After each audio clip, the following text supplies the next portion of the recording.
سانگلہ ہل کے ایک حاجی صاحب ہیں عمر رسیدہ، انہوں نے مجھے خواب سنایا کہ مجھے خواب میں نبی کریم صلی اللہ علیہ وسلم کی زیارت ہوئی۔ سانگلہ ہل کی جامع مسجد ہے، مرکزی رضوی جامع مسجد۔ خواب میں دیکھا کہ مسجد کے حال میں ایک محفل ہو رہی ہے اور سرکار تشریف لائے ہیں، جلوہ گر ہیں، اندر محفل ہو رہی ہے اور حضور صحن میں مینار کے نیچے سرکار جلوہ فرمائے، اور سیدنا ابو بکر صدیق، سیدنا عمر فاروق اعظم، سیدنا عثمان غنی، سیدنا حیدر کرار، علی مرتضیٰ کرم اللہ تعالیٰ وجہ کریم حضور کے معیت میں ہیں۔ اور زیارت ہوئی خواب میں، تو حاجی صاحب نے خواب میں ہی سرکار سے عرض کیا حضور اندر محفل ہو رہی ہے، جس طرح مجھے کرم فرمایا زیارت بخشی، حضور اندر تشریف لے آئیے، یہ سب آپ کے غلام ہیں، آپ کی زیارت کر رہے ہیں۔ میرے آقا کریم نے فرمایا نہیں، میں یہاں اس لیے کھڑا ہوں کہ مولوی عنایت اللہ نے مسجد کے مینار پر میری ماں اور میرے باپ کا نام لکھا، میری ماں اور میرے باپ کا نام، میرے والدین کا نام عنایت اللہ نے مسجد کے مینار پہ لکھا ہے، اس لیے میں یہاں کھڑا ہوں۔ وہ کہتے ہیں جب دیدار ہو تو میری آنکھ کھل گئی۔ فرماتے ہیں حاجی صاحب آج بھی زندہ ہے، مجھے 3 مرتبہ انہوں نے پورا واقعہ سنایا اور ایمان تازہ ہوا۔ کہا کہ مجھے نہیں پتا تھا کہ نام لکھے، میں ان پڑھ آدمی۔ کہتے ہیں صبح سویرے ہی میں مسجد میں گیا فجر کی نماز کے لیے، تو میں نے بڑے غور سے دیکھا، مجھے نہیں نظر آیا کیونکہ اندھیرا تھا، صبح کا وقت تھا، صبح صادق، بجلی بلب نہیں تھا۔ کہتے ہیں میں بیٹھ گیا، اشراق پڑھ کے بیٹھ گیا، جب سورج نکلا نا تو میں نے غور سے دیکھا مولانا عنایت اللہ صاحب نے مسجد کے مینار کے اوپر حضرت عبداللہ رضی اللہ تعالیٰ عنہ، حضرت سیدہ آمنہ رضی اللہ تعالیٰ عنہ دونوں نام لکھے۔ میں نے کہا واہ مولا، نبی پاک کو وہ بندہ بڑا پیارا لگتا ہے، وہ جگہ بڑی پیاری لگتی ہے جہاں حضور کے والدین کی عزت و عظمتوں کا تذکرہ ہوگا۔ معلوم یہ ہوا کہ حضور کے والدین کی جو عزت و عظمت کی جنگ لڑے، اس میں سرکار کتنا گرو فرماتے ہیں، جو مدینے والے کی عزت و عظمت کی جنگ لڑے سرکار اس پہ کتنا گرو۔ ایک اللہ کے ولی حج کرنے گئے، جب حضور کے ذکر کی بات چل رہی ہے، حج کرنے گئے تو ان کا خادم ساتھ تھا۔ وہ جب مکہ شریف میں گئے تو جہاں طواف کرتے ہیں تو درود شریف پڑھتے ہیں، صفا مروہ کی سعی کرتے ہیں تو درود شریف پڑھتے ہیں، عرفات مزدلفہ منی جہاں جاتے ہیں درود شریف پڑھ رہے ہیں، درود شریف پڑھ رہے ہیں، درود شریف پڑھ رہے ہیں۔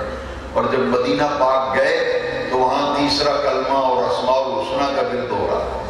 جب حج سے فارغ ہو گئے اور واپسی ہونے لگی نا، خادم نے کہا حضرت یہ سمجھ نہیں آئی، آپ نے برعکس کیا، درود شریف مدینہ شریف زیادہ پڑھنا چاہیے تھا، باقی ذکر اذکار مکہ میں کرنا چاہیے تھا، آپ نے اس کا الٹ کیا۔ مکے میں محض درود شریف ہی ہر جگہ، جہاں دیکھو درود شریف، جہاں دیکھو درود شریف، باقی اذکار مدینہ منورہ میں۔ انہوں نے پتہ کیا بات کی، انہوں نے کہا کہ اللہ تبارک و تعالیٰ اپنے ذکر سے اتنا خوش نہیں ہوتا جتنا محبوب کے ذکر سے، محبوب کے ذکر۔ لہذا رب کو راضی کرنے کے لیے میں نے مکے میں ذکر مصطفیٰ کیا، اور نبی پاک اپنا ذکر سن کے اتنا خوش نہیں ہوتے جتنا خدا کا ذکر سن کے۔ وہاں رب کو راضی کرنے کے لیے درود و سلام پڑھا، یہاں مصطفیٰ کو راضی کرنے کے لیے ذکر الہی۔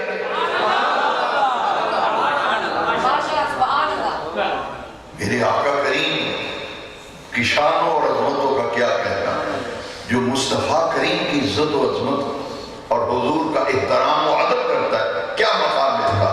آئیے جو قرآن شریف کی آیت کریمہ میں نے پڑھی ہے، توحید کافی طویل ہو گئی، وہ قصہ محبت ہے، توحید کافی طویل ہو گئی، اب میں سمیٹنا چاہتا ہوں۔ آیت کریمہ میں نے پڑھی، اِنَّا أَرْسَلْنَاكَ شَاهِدًا وَمُبَشِّرًا وَنَذِيرًا لِتُؤْمِنُوا بِاللَّهِ وَرَسُولِهِ وَتُعَزِّرُوهُ وَتُوَقِّرُوهُ وَتُسَبِّحُوهُ بُكْرَةً وَأَصِيلًا۔ اس آیت کے اندر اللہ تبارک و تعالیٰ نے اپنے محبوب کریم کی 3 شانیں بیان فرمائی. کتنی شانیں بیان فرمائی؟ 3. غور سے سنیے.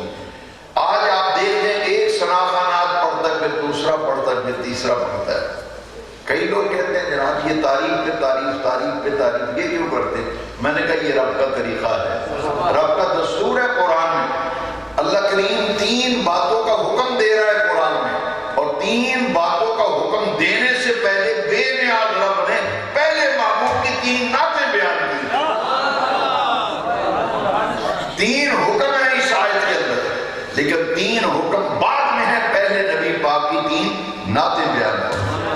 اِنَّا أَرْسَلْنَاكَ شَاهِدًا وَمُبَشِّرًا وَنَذِيرًا. شاہد بنا کے بھیجا، مبشر بنا کے بھیجا، نذیر بنا کے بھیجا. 3 شانوں کا بیان ہے. اب 3 حکم دیے. لِتُؤْمِنُوا بِاللَّهِ وَرَسُولِهِ. فرمایا دنیا والو میں نے اپنے محبوب کو شاہد، مبشر، نذیر بنا کے بھیجا. لِتُؤْمِنُوا بِاللَّهِ وَرَسُولِهِ، تاکہ تم ایمان لاؤ اللہ پر اور اللہ کے رسول پر. پہلا حکم لِتُؤْمِنُوا بِاللَّهِ وَرَسُولِهِ، اللہ اور اس کے رسول پر ایمان لاؤ. اب دوسرا حکم وَتُعَزِّرُوهُ وَتُفَكِّرُوهُ، میرے محبوب کی خوب خوب تعظیم اور توقیر، ادب و احترام بجانا. 2 حکم ہو گئے. تیسرا حکم ہے وَتُسَبِّحُوهُ بُكْرَةً وَأَصِيلًا، صبح بھی میرے محبوب، صبح بھی میری تسبیح بیان کرو اور شام کو بھی میری تسبیح بیان کرو.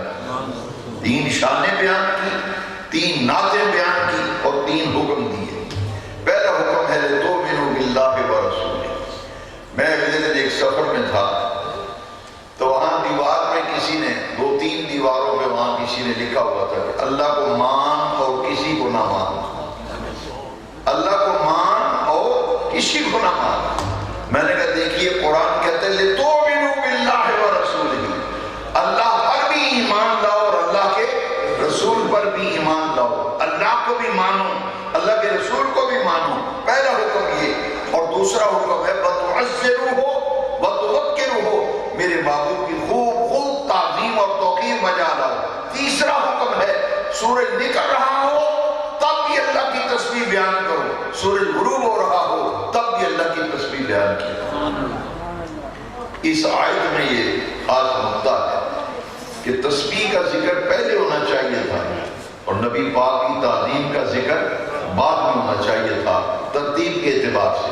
مگر بے نیاز رب نے اپنی تسبیح کا ذکر بعد میں کیا اور محبوب کی تعظیم و توقیر کا حکم پہلے دیا، اس لیے تاکہ کائنات میں ہر کسی کو پتہ چل جائے کہ تسبیح، ذکر و عبادت اس کا قبول ہوگا جو دل و جان سے میرے مصطفیٰ کی تعظیم بجا لائے گا، جو حضور کی عزت و احترام، توقیر اور عظمت دل و جان سے کرے گا. نمازیں، روزے، ذکر و عبادت و طاعت، تسبیحات اس کی قبول ہوگی. اور جو میرے محبوب کی تعظیم نہ کرے، ادب و احترام نہ کرے، وہ ذکر و عبادت کرتا رہے، میں اس کی عبادت، اس کا ذکر اس کے منہ پہ دے گا. وَتُعَزِّرُوهُ وَتُوَقِّرُوهُ، میرے محبوب کی تعظیم اور توقیر بجا. حاضرین محترم، آئیے ساری گفتگو کو سمیٹتے ہوئے خلاصہ کلام یہ ہے کہ عبد دیگر عبد ہو چیزیں دیگر. میں نے پہلے عرض کیا کہ ہر انسان پیدا ہو تو ذکر شروع ہوتا ہے، اور میرے آقا کا یہ مقام ہے کہ ابھی تشریف نہیں لائے کائنات میں میرے مصطفیٰ کا ذکر موجود ہے. اس لیے کہ عبد وہ ہوتا ہے کہ جس کا ذکر پیدا ہونے سے پہلے نہ ہو. عبد وہ ذات ہے جو تشریف نہیں لائے کائنات میں ان کے ذکر کی پہلے ہی دھوپیں بچی ہوئی. اب ذرا غور کرنا ہے آپ نے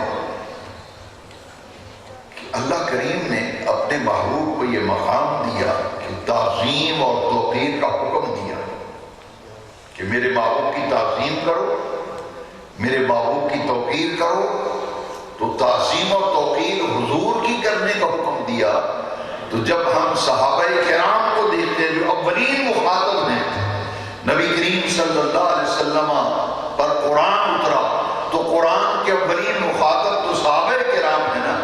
تو دیکھنا یہ ہے کہ قرآن تعظیم اور تکریم مصطفیٰ کا حکم دے رہا ہے تو صحابہ حضور کی تعظیم اور توقیر کیسے بجاتا؟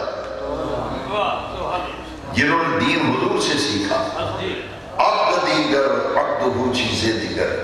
میرے آقا جب صحیح بخاری میں میرے آقا جب وضو فرماتے تھے تو صحابہ کرام حضور کے وضو کا استعمال شدہ پانی صحابہ زمین پر نہیں گرنے دیتے تھے، ہتھیلیوں پہ لے کے چہرے اور سینوں پہ مل لیتے تھے. عبد دیگر عبدہ چیزیں دیگر این سراپا انتظار وہ منتظر. عبد اور ہے، عبدہ اور ہے.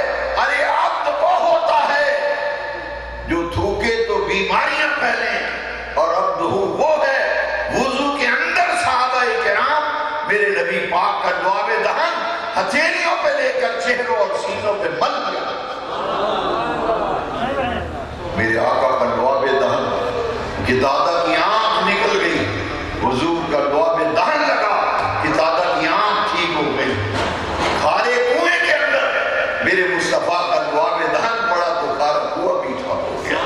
اس لیے کہ عبد دیگر عبدہ چیزیں دیگر. عبد اور ہوتا ہے، عبدہ اور ہوتا ہے. میرے آقا انسان محض نہیں ہے، عبد محض نہیں ہے، بلکہ میرے آقا کی شان عبدیت یہ ہے. قرآن نے فرمایا عبدہ عبدہ، میرے آقا عبدہ ہے. اور عبدہ وہ ہوتا ہے جب نماز پڑھاتے ہوئے بندہ آسمان کو دیکھے اس کی نماز ٹوٹ جائے. عبدہ وہ ہوتا ہے جو نماز پڑھاتے ہوئے آسمان کو دیکھے تو قبلہ بدل جاتا ہے، قبلہ بدل جاتا ہے. آپ بھی نماز میں ذرا دیکھیں آسمان کو. ہر کوئی فتویٰ لگا دے گا کہ آپ کی نماز ٹوٹ گئی. آسمان کو کیوں دیکھا؟ میرے آقا کریم مسجد قبلتین مدینہ پاک میں آج بھی مسجد وہ زیارت گاہ خاص و عام ہے. یہ وہ مقام ہے جہاں میرے مصطفیٰ کریم نماز پڑھا رہے تھے اور دوران نماز میرے آقا کے قلب انور میں خیال آیا کاش مسجد اقصیٰ کی جگہ بیت اللہ ہمارا قبلہ ہو. بس خیال آیا میرے آقا کے قلب انور اور اطہر و اقدس میں، اور مصطفیٰ کریم نے آسمان کو دیکھا. اللہ نے دوران نماز فرمایا قد نرا تقلب وجہک فی السماء. اے محبوب یہ بار بار جو رخ زیبا اٹھا کر آسمان کو دیکھ رہے ہیں فَلَنُوَلِّيَنَّكَ قِبْلَةً تَرْضَاهَا. محبوب جس قبلے پر آپ راضی ہیں اسی کو قبلہ بنا دے. حضور نے دعا نہیں مانگی، نہ دعا مانگی، نہ کبھی رب سے عرض کیا. محض قلب اطہر میں خیال آیا، آسمان کو دیکھا، اور محض دیکھنے سے رب کریم نے فرمایا محبوب قد نرا تقلب وجہک فی السماء. آپ کا چہرہ انور بار بار اٹھنا ہم دیکھ رہے ہیں. فَلَنُوَلِّيَنَّكَ قِبْلَةً تَرْضَاهَا. جس قبلے پر آپ راضی ہیں اسی پر ہم راضی ہیں. حضور نے ادھر دیکھا تو قبلہ بدل گیا. کیوں؟ اس لیے حدیث قدسی ہے کلہم یطلبون ردائی وانا اطلب رداک یا محمد. سنیے مقام مصطفیٰ کیا ہے، عظمت مصطفیٰ کیا ہے.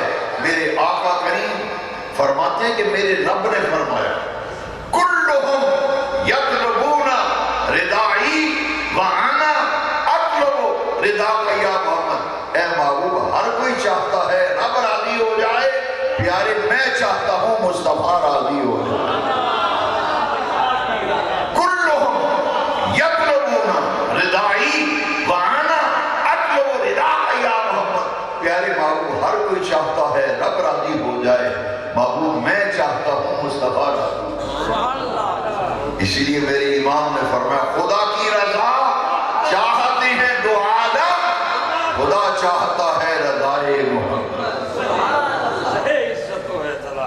قرآن مجید پڑھ کے دیکھیں حضور نماز پڑھا رہے ہیں، قبلہ بدل گیا. قبلتین مسجد مدینہ پاک میں دو قبلے. یہاں قبلہ مغرب کی طرف ہے، مدینہ شریف میں قبلہ جنوب کی طرف ہے. مسجد قبلتین کہ جنہوں نے زیارت کی ہے، دو قبلے ہیں، ایک جنوب کی طرف، ایک شمال کی طرف۔ جو شمال کی طرف قبلہ ہے وہ مسجد اقصی بیت المقدس کی طرف، جو جنوب کی طرف ہے وہ مکے کے بیت اللہ کی طرف۔ حضور نماز پڑھا ہے مسجد اقصی کی طرف، دوران نماز تحویل قبلہ دل میں خیال آیا میرے آقا ہے، قبلہ بدل گیا، اور جب دوران نماز حضور جدھر جدھر پھرتے گئے صحابہ پیچھے پیچھے پھرتے گئے۔ میں پوچھنا چاہتا ہوں کیا کسی صحابی نے یہ کہا کہ حضور اچانک تبدیل کر دیا قبلہ؟ ایک دو دن پہلے بتاتے ہمیں پتا ہوتا، کیونکہ جدھر حضور پھر گئے صحابہ ادھر پھر گئے۔ صحابہ جانتے تھے جدھر رخ مصطفیٰ ہو گیا وہی قبلہ ہے، اگر بیت المقدس کی طرف رخ مصطفیٰ ہے تو وہ قبلہ ہے، اگر بیت اللہ کی طرف ہے تو وہ قبلہ ہے۔ اس لیے صاف رکھے، یہاں مسجد میں نماز کا ٹائم بدل کے دیکھے امام، دوسرے دن نمازی چھٹی کرا دیں، کمیٹی مسجد سے نکال دیں۔ جی قاری صاحب کی شکایتیں آئیں، انہوں نے بتایا ہی نہیں کہ کل نماز 2:45 ہوگی، اچانک ہی نماز 2:45 پڑھا دی، ان کی چھٹی ہو جائے۔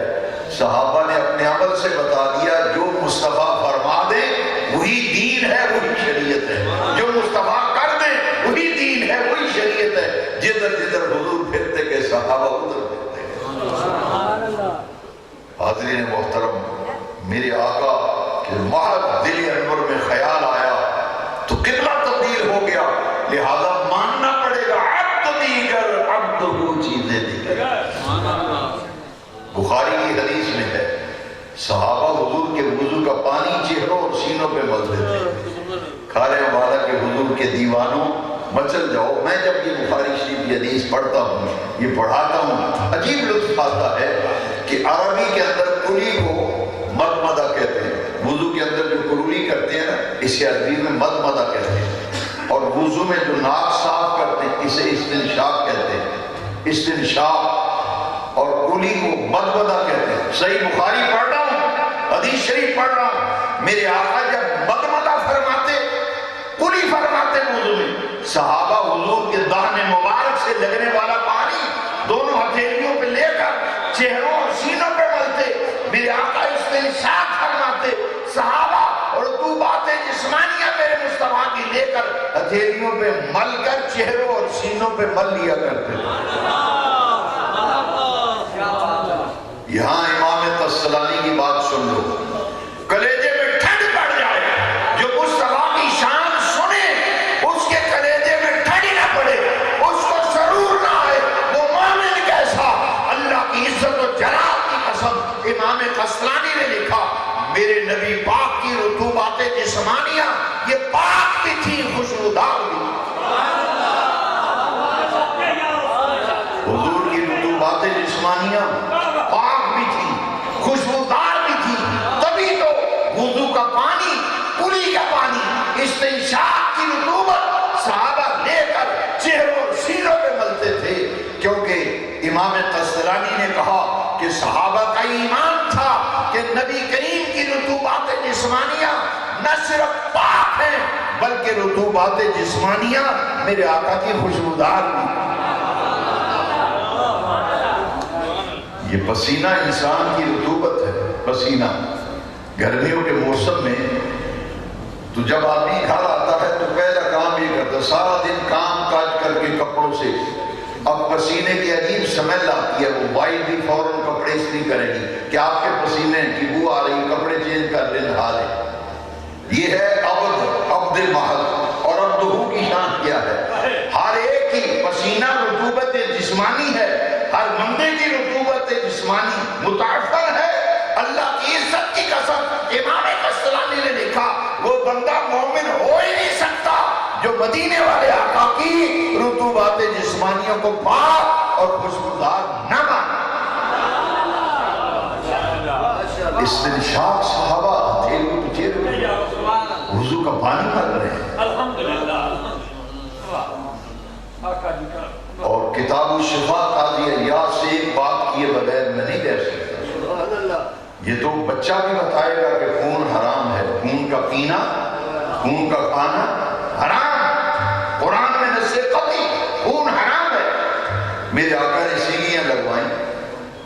پیالے میں حضور کا خون مبارک تھا.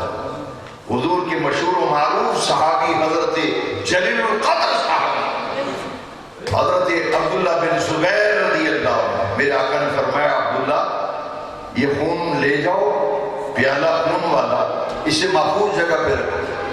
حضرت عبداللہ زبیر لے کے گئے، پہاڑی پہ گرانے لگے.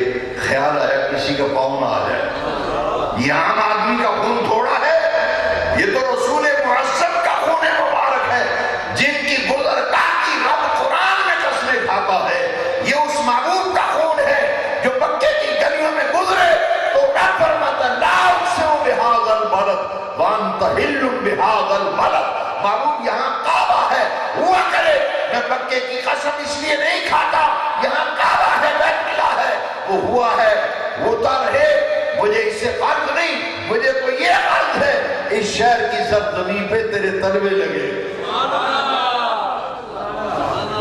یہ خون کسی عام کا ہے.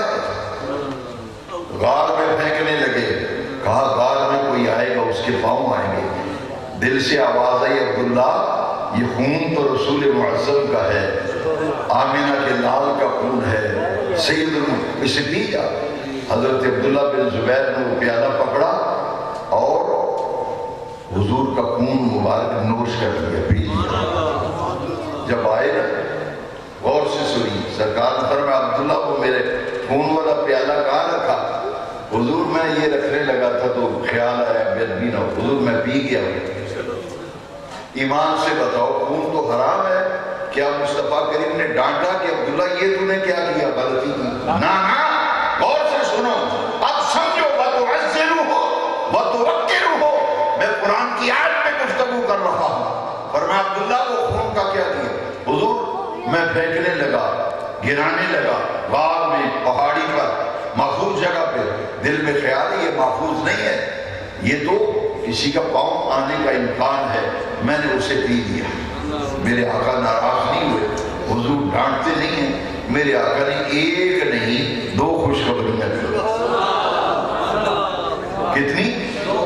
فرمایا عبداللہ ایک تو زندگی بھر تجھے پیٹ کی بیماری نہیں ہوگی، اور دوسرا رب ذوالجلال نے تجھ پر آتش دوزخ کو حرام کیا.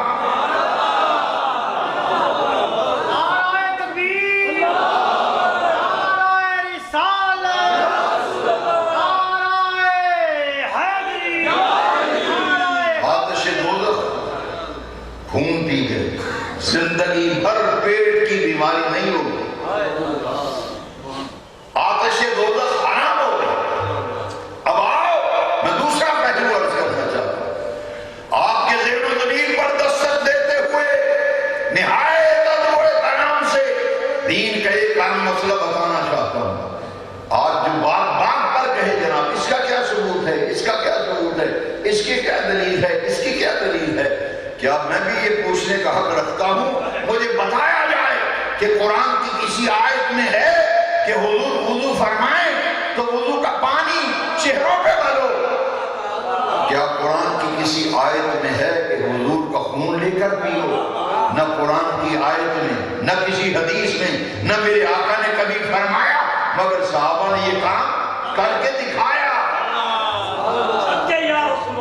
یہ کام صحابہ نے کر کے دکھایا. اور سنو میرے آقا حجامت بنوا، تعظیم مصطفیٰ کا قرآن حکم دے رہا ہے تو میں یہ نقطہ عرض کر رہا ہوں کہ صحابہ کس طرح تعظیم کرتے ہیں. صحابہ کس طرح تھے؟ حضور حجامت بنواتے تھے، حجامت مبارک کے کٹے ہوئے بال صحابہ یوں حضور کے گرد طواف کرتے تھے. میں حدیث میں دکھاتا ہوں، اللہ کی عزت کی قسم حدیث میں ہے صحابہ میرے آقا کے ارد گرد یوں طواف کرتے جیسے پروانہ شمع کے گرد طواف. حضور حجامت بنوا رہے، صحابہ طواف کر رہے، حجامت کے کٹے ہوئے بال صحابہ سنبھال رہے. خالد بن ولید نے ٹوپی کے اندر سیا ہوا. لاؤ مجھے دکھاؤ قرآن کی کسی آیت میں ہو کہ حضور کے منہ مبارک سنبھالو، ٹوپیوں کے اندر سیو، مگر کسی آیت میں نہیں. نہ کبھی نبی کریم نے فرمایا، مگر صحابہ نے حضور کے سامنے یہ کام کر کے دکھایا. اور جو کام میرے آقا کے سامنے کیا جائے حضور خاموش ہو جائیں تو اسے سنت تقریر کہتے ہیں۔ فرمایا جو تم نے کیا صحیح کیا، مورے تصدیق سمجھ۔ کیوں؟ اس لیے کہ محبت دلیل کی محتاج نہیں ہوتی، محبت دلیلیں نہیں ڈھونڈا کرتی۔ صحابہ نے محبت میں آگے، سرکار کی محبت میں آگے وضو کا پانی چہروں اور سینوں پہ مرا۔ صحیح بخاری کی میں نے روایت اس دفعہ جب غور سے تمام ذخیرے حدیث میں یہ حدیث دیکھی، ایک نئی بات سامنے آئی، ایک نئی بات سامنے آئی کہ جو صحابی حضور تک نہیں پہنچ پاتا تھا حدیبیہ کے مقام 1400 صحابہ تھے تو حضور تک ہر کو نہیں پہنچ پاتا تھا۔ جو صحابہ نہیں پہنچ پاتے تھے، جس صحابی نے ہتھیلی پہ پانی لیا ہوتا تھا اس کی تلی کے اوپر ہاتھ مس کر کے چہرے پہ مل لیتے تھے۔ جس نے ہتھیلی پہ وضو کا پانی لیا وہ صحابی کہتا ذرا ہتھیلی ادھر کرنا، وہ ہتھیلی آگے کرتا، اوپر یوں مس کر کے چہرے پہ مل لیتا۔ اسی لیے عروہ بن مسعود ثقفی نے کہا تھا ان بدبختوں کو کیا پتا کہ مقام مصطفیٰ کیا ہے، اور مسلمان عظمت مصطفیٰ کے معاملے میں کتنا حساس ہے۔ آؤ یہ پوچھنا ہے تو صحابہ سے پوچھو۔ صحابہ کرام حدیبیہ کے مقام پر عروہ بن مسعود ثقفی انٹرنیشنل جاسوس تھا، صحیح بخاری میں ہے۔ اسے مکے والوں نے بھیجا کہ جاؤ مسلمانوں کے نبی کی جاسوسی کر کے آؤ، اسلحہ کتنا ہے، تعداد کتنی ہے، ارادہ کیا ہے۔ وہ جاسوسی کرنے گیا، جب واپس آیا اس نے کہا کہ بھائی بات سنو، میں تمہارے آگے ہاتھ جوڑتا ہوں، مسلمانوں کے نبی سے لڑنے کی غلطی نہ کر بیٹھنا۔ وہ بڑے پریشان ہوئے، ان کا کیا ہم سے تعداد میں زیادہ ہے؟ کہا تعداد میں بھی زیادہ نہیں، سامان حرب اسلحہ زیادہ ہے، کہا وہ بھی زیادہ ہے، تو پھر تو ہمیں روکتا کیوں ہے لڑنے سے؟ اس نے کہا ایک چیز ایسی دیکھ کے آیا، ایک معاملہ ایسا دیکھ کے آیا ہوں، گھر میں بھی بتانا کیا دیکھا ہے۔ اب صحیح بخاری پڑھنے لگا ہوں۔ وہ جاسوس عروہ بن مسعود ثقفی جو بعد میں مسلمان ہو گئے اور صحابی رسول بنے، اس وقت تو مسلمان نہ تھے نا، جاسوسی کرنے آئے تھے۔ تو عروہ نے کیا کہا؟ رعیت قیصر فی ملکہ وکسریٰ فی ملکہ والنجاشی فی ملکہ۔ اس نے کہا سنو، میں نے دنیا کے بادشاہوں کی جاسوسی کی ہے، روم کے بادشاہ کو میں نے دیکھا، ایران کے بادشاہ کسریٰ کی جاسوسی کی، اور حبشے کے بادشاہ نجاشی کی جاسوسی کی۔ میں نے دنیا کے بادشاہوں کی وہ تعظیم ہوتے نہیں دیکھی جو غلامان مصطفیٰ اپنے آقا کی تعظیم کرتے ہیں۔ میں نے بادشاہوں کی وہ تعظیم نہیں دیکھی، نہ اکرام دیکھا، نہ ادب دیکھا جو غلامان محمد صلی اللہ علیہ وسلم اپنے آقا کی تعظیم۔ اس نے کہا کچھ بتا بھی کیا دیکھ کے؟ اس نے کہا مسلمانوں کے نبی جب وضو فرماتے ہیں تو صحابہ وضو کا مستعمل پانی ہتھیلیوں پہ لے کر چہروں پہ ملتے ہیں۔ اس نے کہا او قریش مکہ سنو، جو قوم اپنے نبی کے وضو کا استعمال شدہ پانی زمین پر نہیں گرنے دیتی، وہ اپنے نبی کا خون کیسے گرنے دے گی؟ وہ اپنے نبی کا خون کیسے گرنے دے گی؟ اس لیے تو میں کہتا ہوں کہ ان سے لڑنے کی غلطی نہ کر لینا۔ تعظیم مصطفیٰ کا ایسا تصور کائنات میں نہیں ملتا۔ ایک صحابی انتقال کا وقت آیا، فرمایا کہ میرے پاس حضور کی حجامت مبارک کے کٹے ہوئے ناخن ہیں، جب مجھے قبر میں رکھو تو میرا کفن ہٹا کر حضور کی حجامت کے کٹے ہوئے ناخن مبارک میری آنکھوں پہ رکھ دینا، تاکہ حضور کے ناخن مبارک کی برکت سے میری مغفرت کا ذریعہ اور سبب بن سکے۔ میری آنکھوں پہ رکھنا۔ آئیے قصہ محبت طویل ہو جائے گا، ہم سمیٹتے ہیں، لیکن ایک بات میں کہے بغیر رہ نہیں سکتا کہ حضرت سرور کونین نور مجسم شفیع معظم صلی اللہ علیہ وسلم نے ایک دن بڑی شاندار چادر مبارک حضور نے اڑی ہوئی تھی، اور یہ صحیح بخاری میں جناب بندہ اور جناب والا صحیح بخاری میں کتاب اللباس میں حدیث ہے۔ اب غور کرنا، تعظیم مصطفیٰ کا ایسا تصور کائنات میں نہیں دیکھا جو صحابہ اپنے آقا کی تعظیم کرتے تھے۔ میرے آقا نے بڑی خوبصورت چادر اوڑھی ہوئی. ایک صحابی نے کہا حضور یہ چادر بہت پیاری لگ رہی ہے, مجھے عنایت فرما دیں. میرے آقا کریم اندر تشریف لے گئے. صحابی نے کہا حضور وہ چادر جو آپ نے اوڑھی تھی نا کل بڑی پیاری تھی, مجھے عنایت فرما دیں. سرکار اندر تشریف لے گئے, خود اس کی 4 تہیں لگائی. 4 تہیں لگا کر حضور نے اس اپنے غلام کو چادر عطا فرمائی. صحابہ کرام نے اس صحابی سے کہا کہ تم نے اچھا نہیں کیا, یہ حضور کے ذاتی استعمال کی چیز ہے, چادر تو نے مانگ لی. یہ حضور کی بارگاہ میں اس طرح نہیں کرنا چاہیے تھا, حضور کے ذاتی استعمال کی چیز. انہوں نے کہا کہ نہیں, پہلے مجھ سے یہ تو پوچھو میں نے مانگی کیوں. حضور نے چادر عطا فرما دی. کتاب اللباس بخاری میں ہے کہ حضور کے جسم پاک سے لگنے والا کپڑا چادر صحابی نے اوڑھنے کے لیے نہیں لی تھی. صحابی نے کہا اس لیے کہ یہ چادر گھر والوں کو دوں گا جب میرا انتقال ہو جائے, اسی چادر مبارک میں مجھے کفن دینا. اسی چادر میں مجھے, کہ حضور کے جسم پاک سے مس کرنے والی چادر ہے. ناخن مبارک, بال مبارک صحابہ سنبھالتے, وضو کا پانی لے کے چہروں پہ ملتے.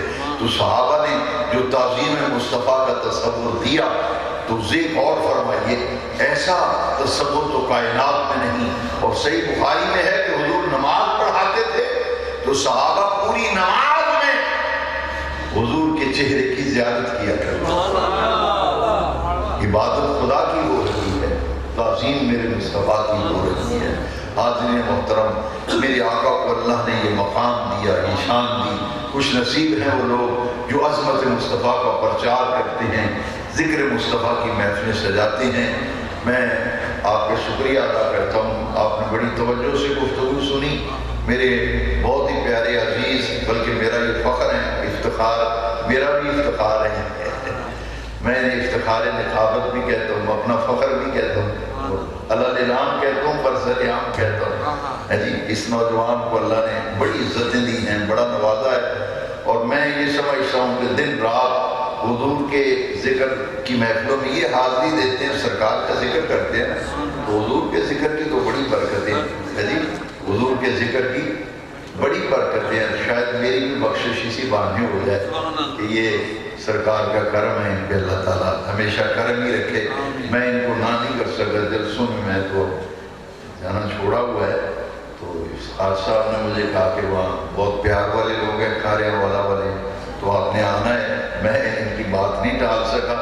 جو کچھ میں نے بیان کیا, مجھے نہیں علم کہ آپ کیسی تقریریں پسند کرتے ہیں, کس قسم کے بیان کرتے ہیں.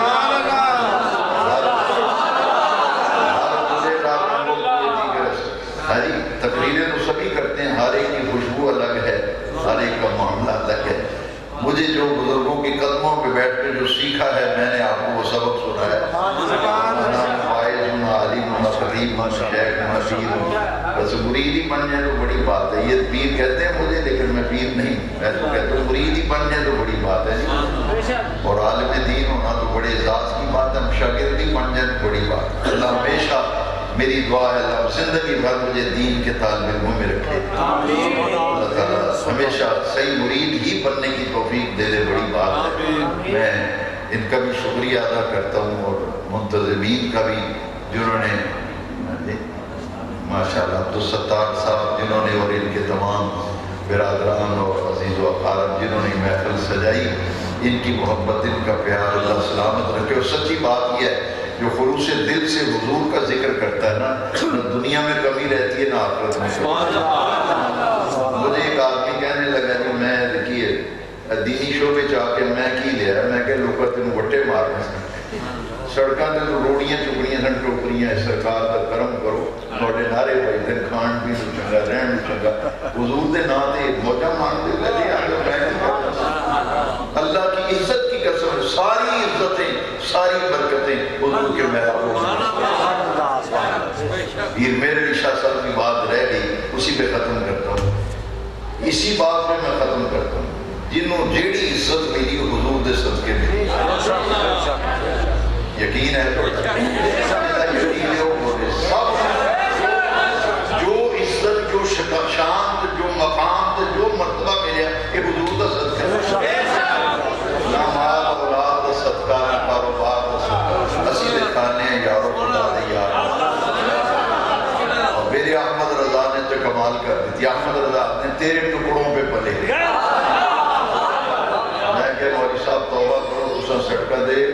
پاؤنیاں سن ٹوکریاں چکنیاں سن لوگ تھوڑے چومتے اچھے کھانے کھلاتے تھوڑا نام عزت نہ لیتے ہے جی یہ ساری عزت حضور کی برکت سرکار نے نالے نے پاک دس کیا احمد رضا نے آخیا تیرے ٹکڑوں پہ پلے غیر کی ٹھوکر پہ نہ ڈال چڑکیاں کھائیں کہاں چھوڑ کے چڑکیاں کھائیں کہاں چھوڑ کے صدقہ میرے آقا بڑے لطفات وہ حضور نے لا کے دے دیکھے جنہیں نہیں دیکھے تھے علامہ خادم صاحب نے جنازے میں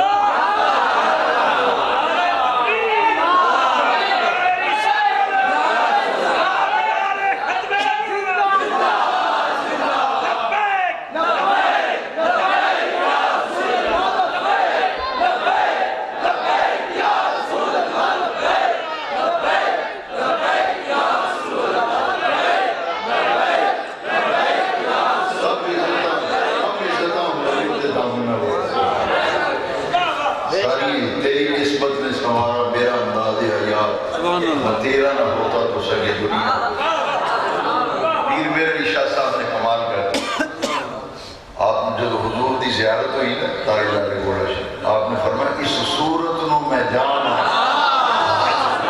اس صورت نو میں جانا جان آکھاں کے جانے جہان آکھاں سچ آکھاں دے رب دی شان آکھاں اے اگلا شیخ غور نے سنا میری ساری تقریر کا خلاصہ کہ میرے شاہ صاحب نے شیر یہ کوئی بندہ پوچھے نا سویرے میں راتی کی بیان ہوا ہے اسا یہ دسنا جڑا وہ مصر ہے پیر میرے شاہ صاحب فرماتے ہیں اس صورت میں میں جان آکھاں کہ جانے سچ آکھاں تے رب دی شان آکھاں جس شان تو شانہ سب جس شان تو شانہ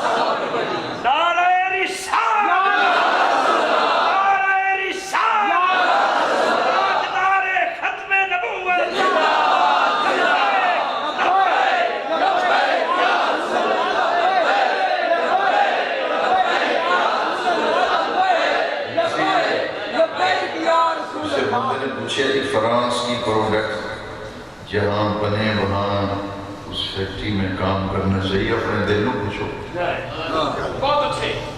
دل نو پوچھو جڑا سچا مومن ہے وہ دا پتہ ہے کہ فیصلہ جڑا حضور تک کچھ نہیں لگتا ساڑھا کی لگتا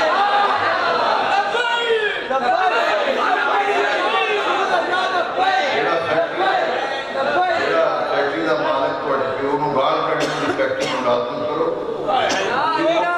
تسی روز جاؤ تو توڑے پیونوں پنچے گانا تھپے توڑی ماں مرا پلا کے اس فیکٹری کام کرو جتھے بدبخت کو جڑے حضور دی شان میں بکواس کرتے ہیں بک بک کرتے ہیں اتھو قریب تو گزرنے تے دل نہیں کرتا یہ اپنے دل کو فیصلے پچھیا کرو یہ غیرت ایمانی دا معاملہ کسے بدبخت کسے بدعقیدہ اسی لئے یہ فیکٹری دی گل کر دو سو میرا ایمان ہے کسے بدمذہب کسے بدعقیدہ جڑا حضور دے بارے حضور دے صحابہ دے بارے امات المومنین دے بارے اہل بیت دی بارے جڑا بندہ چون چون کرے وہ بڑھا کے لمٹ بڑی گل ہے کروڑ دفعہ اسے لعنت بھی کرنی چاہیے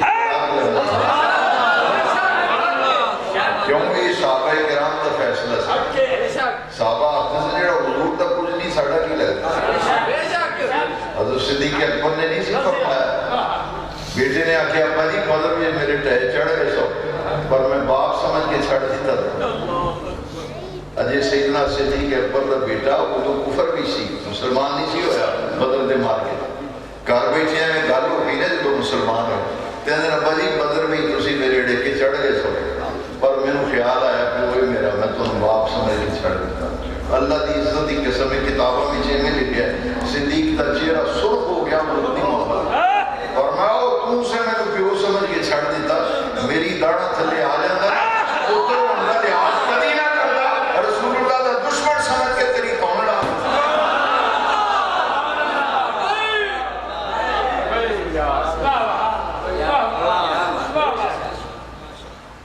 یہ حضور دی عزت کا مسئلہ ہے حضور دے ناموس کا مسئلہ ہے احمد رضا نے تمید ایمان میں لکھا ساڑھے آدھا ساڑھا عقیدہ کے کھلا ہے چھپے عقیدہ نہیں ساڑھا چھپیا عقیدہ ہے کتابوں میں چھپیا نہیں.